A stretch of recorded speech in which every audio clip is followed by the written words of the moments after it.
Indonesia telah menyusun Rencana Pembangunan Jangka Menengah Nasional (RPJMN) yang memuat 6 prioritas nasional. Salah satunya adalah ekonomi sirkular yang mengutamakan pada pengelolaan limbah hasil produksi. Namun, berdasarkan kajian Food Loss and Waste, ditemukan selama 20 tahun terakhir cenderung mengalami kenaikan sampai angka 55% pada tahun 2019. Di mana FLW mengungkapkan sektor paling besar pada tahap konsumsi dengan timbulan food waste 5-19 juta ton per tahun. Timbulan tersebut dikontribusikan sektor tanaman pangan. Oleh karena itu, kami, Tim Puna Venture dari STY PGRI Dewantara Jombang yang beranggotakan saya, Muhammad Zainur Rahman, dan rekan saya, Monika Aulia Prasasti dan Ikhtiara Fiandiva Aulia mengajak Anda melihat bagaimana peluang produksi untuk mendukung percepatan transformasi ekonomi sirkular. Indonesia merupakan negara kepulauan terbesar di dunia dengan luas daratan sekitar 1,9 juta kilometer persegi. Dengan luasnya, negara Indonesia juga dianugerahi kekayaan sumber daya alam sangat melimpah yang tersebar dari Sabang sampai Merauke. Salah satu kekayaan alam yang dimiliki oleh Indonesia adalah tanaman tebu. Luas lahan tebu di Indonesia menempati peringkat 9 di dunia. Tanaman tebu dapat dimanfaatkan menjadi gula, yaitu gula pasir, yang diolah secara langsung oleh pabrik gula di seluruh Indonesia. Namun, dari adanya proses produksi tersebut akan menghasilkan limbah berupa pucuk tebu, ampas tebu, blotong, dan tetes.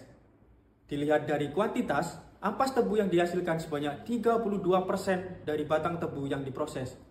60% dimanfaatkan oleh perusahaan sebagai bahan bakar pabrik tebu dan 40% belum dimanfaatkan. Sebagai upaya mewujudkan transformasi ekonomi sirkular, maka kami dengan bangga memperkenalkan Tebu Sena. Pemanfaatan ampas tebu menjadi tepung rendah kalori sebagai bahan substitusi tepung terigu. Ampas tebu terdiri dari 3 penyusun utama, yaitu selulosa, hemiselulosa, dan lignin. Komposisi nutrisi dari ampas tebu terdiri dari 96,21% bahan kering, 2-9% abu, 0,3-1,5% lemak kasar, 33-39% serat kasar, 1-3% protein kasar, dan 50-60% bahan ekstrak tanpa N. Meskipun merupakan hasil samping dan biasa digunakan sebagai bahan bakar serta pakan ternak, melihat dari unsur nutrisinya, ampas tebu masih bisa diolah dan dimanfaatkan bahkan dikonsumsi oleh manusia. Pembuatan ampas tebu menjadi tepung ampas tebu akan menjadi solusi alternatif dalam memanfaatkan limbah ampas tebu dalam mendukung kegiatan ekonomi sirkular. Tepung ampas tebu merupakan bahan baku yang alami dan kaya serat, sehingga cocok digunakan dalam produk roti yang lebih sehat dan ramah lingkungan. Berfokus pada industri bakeri dan juga konsumen ibu rumah tangga di wilayah Jawa Timur, tepung ampas tebu menjadi solusi alternatif dalam menghadapi kekosongan tepung terigu. Selain bahan baku yang berasal dari sisa produksi gula, Tebu Sena akan menggunakan kemasan yang ramah lingkungan dan dapat didaur ulang. Berdasarkan data dari Kementerian Pertanian tahun 2022, produksi Jawa Timur menjadi produsen gula paling besar dari 12 provinsi di Indonesia. Oleh karena itu, sebagai upaya dalam menjaga ketersediaan bahan baku, kami bermitra dengan beberapa pabrik gula, baik swasta maupun BUMN di wilayah Jawa Timur. Tebu Sena telah melakukan analisis pestel untuk mengetahui peluang dan ancaman yang berasal dari eksternal pada bisnis kami. Tantangan industri saat ini selain persaingan antar usaha, juga adanya regulasi terkait kebijakan dan pengaturan impor. Tebu Sena sangat berpeluang diproduksi untuk mengatasi kurangnya stok tepung terigu yang ada di Indonesia dengan bahan sisa hasil produksi gula. Selain analisis pestel, Tebu Sena juga menyajikan bisnis model kanvas di mana Tebu Sena bergerak di bidang industri makanan dan minuman dengan value proposition ekonomis dan ramah lingkungan. Produksi Tebu Sena menggunakan alat-alat berteknologi tinggi sebagai wujud era industri 4.0, namun dalam operasionalnya tetap membutuhkan tenaga manusia agar tetap terserapnya tenaga kerja bagi masyarakat Indonesia. Oleh karena itu, tenaga kerja yang dibutuhkan adalah minimal lulusan SMA atau SMK atau setara paket C. Untuk proses produksi dimulai dengan pencucian, dilanjutkan penjemuran melalui sinar matahari, kemudian dilanjutkan menggunakan oven agar hasil maksimal, selanjutnya penggilingan, penyaringan, dan pengemasan. Tebu Sena akan dipasarkan secara offline dan online.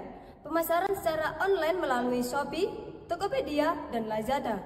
Pemasaran secara offline akan dilakukan pada swalayan, industri bakery, dan toko kelontong.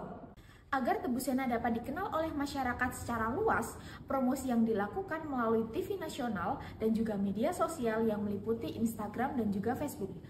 Dalam menjaga pelanggan dalam jangka panjang, kami melakukan beberapa cara. Yang pertama, menjaga kualitas produk. Kami menjaga kualitas produk yang kami miliki secara konsisten sehingga dapat memenuhi standar pelanggan dan kualitas terjamin. Yang kedua, melakukan inovasi produk dalam bentuk secara kemasan maupun nilai tambah yang lain. 3. Menjaga ketersediaan produk Tebu Sena sepanjang waktu dan jangkauan produk memenuhi kebutuhan konsumen. Yang keempat, merespon kritik dan saran dari pelanggan secara cepat, baik melalui layanan pelanggan langsung atau yang lainnya.